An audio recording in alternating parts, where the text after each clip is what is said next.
Muito bem. Vou convidar novamente ao palco o Scott Craighead. Scott, por favor. Falaremos agora sobre os eventos e as novas tecnologias. Scott, que é envolvido na indústria de eventos há mais de 15 anos, produzindo exposições e eventos nos Estados Unidos e no mundo. Scott começou a sua carreira gerenciando uma ampla gama de eventos estudantis, universitários e externos para estudantes associados da UCLA. Vamos aplaudir o Scott.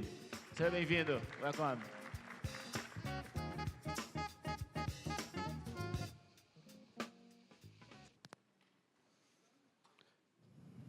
Hello. Obrigado. Today I'd like to talk a little bit about tech trends and exhibitions, specifically in the trade show environment. Certainly we talk a lot about technology in events. We've got heard a lot of great content about tech in events. So I'm going to give you a short snapshot of tech trends in the exhibitions industry.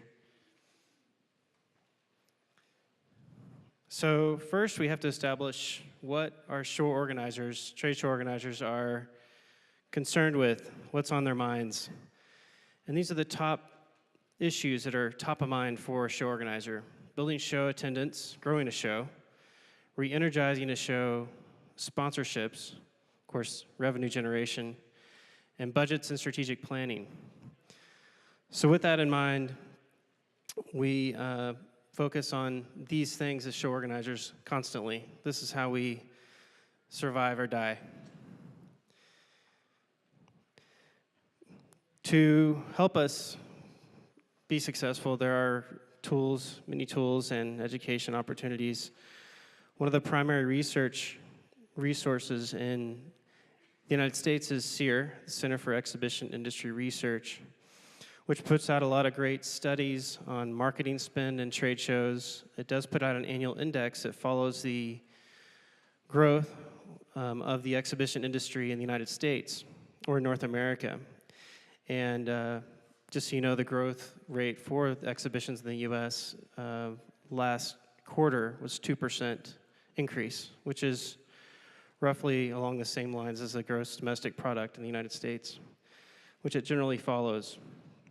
So with CEIR and its many studies, it asked, what do exhibitors want? And the exhibitors answered with this. Of course, they want better attendee traffic flow. They want better ability to access data real time. They want the flexibility to move locations, make registration fields more helpful, and standardize registration fields. And of course, half of the exhibitors are interested in exploring new models, while 34% are satisfied, which means we need to do more to educate our exhibitors and get them more engaged. There were some references earlier about the process of selling and the people that are involved in these stands at fairs and the salespeople. And of course, they change often. And this data opportunity is going to help increase this ROI for our exhibitors because of that frequency of change in sales personnel and lack of, I suppose, application of their abilities on site. They sometimes will show up. Some exhibitors show up and perform very well, do a lot of market research, and get a lot of lead generation, use technology to their advantage, and other exhibitors maybe just show up, expect things to happen naturally for them without the assistance of these tools, which usually isn't the case. This is a real-time example of data analysis at a trade show. This particular example is from HubVents, a firm out of Washington, D.C., I believe. HubVents is one of our beacon suppliers in the primarily U.S. trade show industry, and there are several beacon suppliers that are emerging, that are becoming more established. Expo, IEEE's event, used HubVents in 2016, so I got to experience HubVents in real time and as firsthand as a show organizer, and it's extremely valuable as far as what it can do for you, the power of what it can do. But you've got to, with this, you've got to make your data actionable. You've got to look at balancing exhibitor demand. We know they want data with the attendees' interest and their experience. So how to use these beacons to improve basically tracking mechanisms, whether it's a beacon or your phone or any other tool. How do you make that work for the attendee? And someone mentioned on the South by Southwest panel, there was talk about how the app there, which we've used the same app provider as South by Southwest in the past, is really working towards ways of connecting people through these technologies on site, because there's got to be value in it for the attendee. For networking, it can't just be a value for the exhibitor because you're being tracked. And I wanted to also mention that Trend Hunter recently reported that in the last year, we have collected more data as a society than the last 5,000 years, yet only 0.5% was analyzed. So obviously there's a huge market for data analytics because we're only scratching the surface of what we can do with our data. And data is really the most important commodity of a trade show. So I would be remiss to talk about data without mentioning something that's very topical right now, GDPR. How many of you are familiar with GDPR? Not many. So the General Data Protection Regulation, this is legislation that has been handed down from the European Union. So of course, we're all global. We do business in all continents, especially in the United States, where we have many European customers, including IAEE. So we are working towards GDPR compliance right now. And of course, have to think about the sensitivity of data privacy and data protection as it relates to society. Of course, the most topical thing related to this is Cambridge Analytics, Facebook, all that's come through in recent weeks. So the Europeans are more sensitive to data privacy than the US is, and perhaps maybe in Brazil, from what I understand. So we have to basically retrofit all of our processes for registration, for collecting everyone's data that comes to our shows. We have to retrofit that with proper legal processes and steps to protect the attendees' data. So we're in the process of doing that right now. So certainly GDPR is something we all need to become familiar with, and we believe that legislation similar to GDPR will be handed down by other governments, including the US government, in coming, in the near future. So I wanted to get into some use cases to kind of give you a snapshot of different applications that US organizers are using. We did a call for use cases through our technology committee. And when we first started doing the campaign to collect these cases, we decided we needed to have business objectives outlined. So these are the business objectives that technology in the exhibition space generally serves. Technology either helps you with attendee acquisition, it helps you with sponsorships, networking, revenue creation, and so on. So everything that we do for tech in the trade show space currently, this is 2017, 2018, are in line with one of these objectives generally. So when we did the campaign, we didn't know what to expect. We didn't know what we would get back. We didn't limit the campaign to only IEEE members. We opened it up to the entire universe. And with a 6-week campaign, we yielded 38 use cases. And of those 38 use cases, 28 offered unique solutions. So that was very impressive, the diversity of the cases. So we learned a lot. And we expect to create a publication for these use cases for all 38. And that'll be released soon, hopefully in June, which will be available to everyone globally, and it will be free on the public domain. So these are the topic areas of all these use cases. This is also kind of a way to kind of snapshot everything that technology is currently doing in the exhibition space. That doesn't mean that this is what it'll always do, but this is the current snapshot. All these different areas right here are what's being serviced in our space. And this is those use cases that were presented at Expo, and I've got the shameless promotion of our Expo New Orleans, December 11 to 13. Hope you'll all be there. We do have a very nice Brazil promotion. Mr. Brito can share more information outside, or Libya. We also have a hosted buyer program which can subsidize your travel to the United States. These are some snapshots of our startup pitches and our use cases in San Antonio last year. So let's dive into the use cases. very briefly. The first use case is with NGA, which is the National Grocers Association, and the supplier here is Event Technologies, and this is a very simple solution, but worked well for them. Of course, email is still the preferred method of receiving information in the United States as a form of marketing. Even though people complain a lot about getting too many emails, it's still the preferred method to receive information. So we have to balance that with the exhibitor's desire to reach out to these attendees via email. And of course, it becomes quite obnoxious to receive several emails from an exhibitor every day as you're leading into a trade show. So how do you balance this?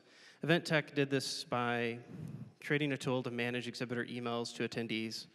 And the result was that they were able to send out, for this show, it's a big show, 30,000 emails were sent. The open rate was 26%, not bad for an email. So it helped to manage the exhibitors, giving them the service to reach the attendees, but also to manage what the attendees were receiving as far as marketing. Made life a little better for both the exhibitor and the attendee, which is really what it's all about when you're doing a trade show. The second use case is a company called InfoSalons, recently acquired by a company called Freeman, which is a large contractor in the US. InfoSalons partnered with WeChat. We all are familiar with WeChat. And what they did, basically another simple solution, and used an outside resource. WeChat obviously is not, it doesn't exist just to serve events or exhibitions. But they used WeChat's portal to process their visas. Visa processing, getting a visa letter is very cumbersome, time-consuming for getting the visa, but also for issuing the visa. So they use WeChat portal to issue their visa to Chinese exhibitors, and they were able to create some marketing opportunities through that, some club promotions, restaurant promotions that generated revenue. So no longer were their staff busy issuing hundreds of visa letters and taking up a lot of time and money. They were now using the WeChat portal and making money by issuing visa letters. So quite a turnaround. The next use case is IFT, how behavioral data drives meaningful trade shows. This is a beacon use case. We talked a lot about beacons earlier. The big takeaway for IFT was it gave them mid-course corrections. So they were actually able to adjust things on the trade show floor using real-time heat maps, using that data, that live data. They saw an obstruction on the show floor that was preventing traffic from flowing. We're able to adjust it midstream. The other thing that they're able to do is provide better access control. We obviously charge people to attend our events, to get content, and of course, sometimes when you have a big event, big trade show, people will go into sessions they're not authorized to go into or haven't paid to go into. So that's a big financial issue for the event. But through the use of beacons, they were able to determine that 950 people at their event were not paying to attend education that were attending it. And with the use of the beacons, they were able to bring that number down to 103. So of course, the leakage of all that revenue was prevented quite a bit through the use of the beacons. The fourth use case is another simple solution.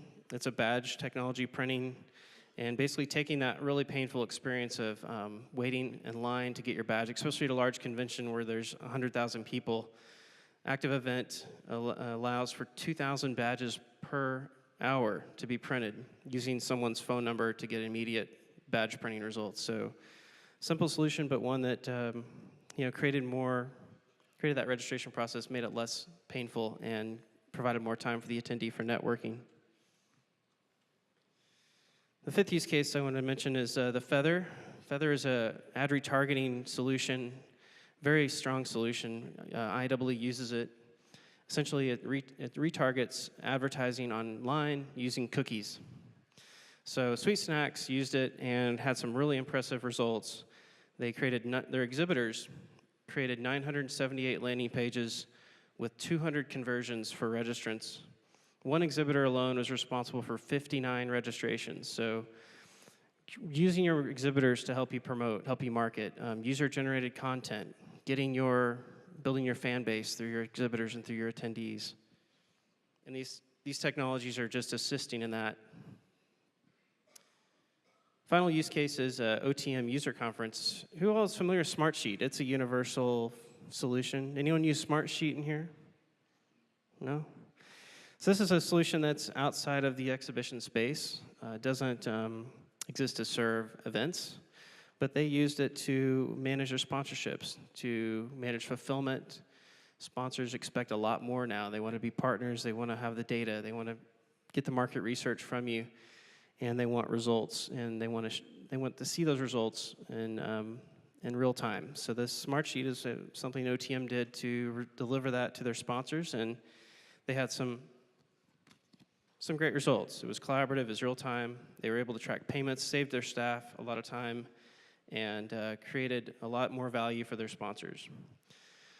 So in closing, just wanted to mention these all have, three, I think, takeaways, and they all save time, they all increase revenue, and they all improve, enhance user experiences, whether they're attendees or exhibitors or a registrant online. And that's really what technology is all about. It's making our lives easier, not more difficult, not more complicated. And these are the 6 use cases that were top of the list of the 38 that were submitted, that were selected by our tech committee as those that really were able to capitalize from emerging technology. So there you have it, a snapshot of tech trends and exhibitions currently. Thank you very much. Obrigado.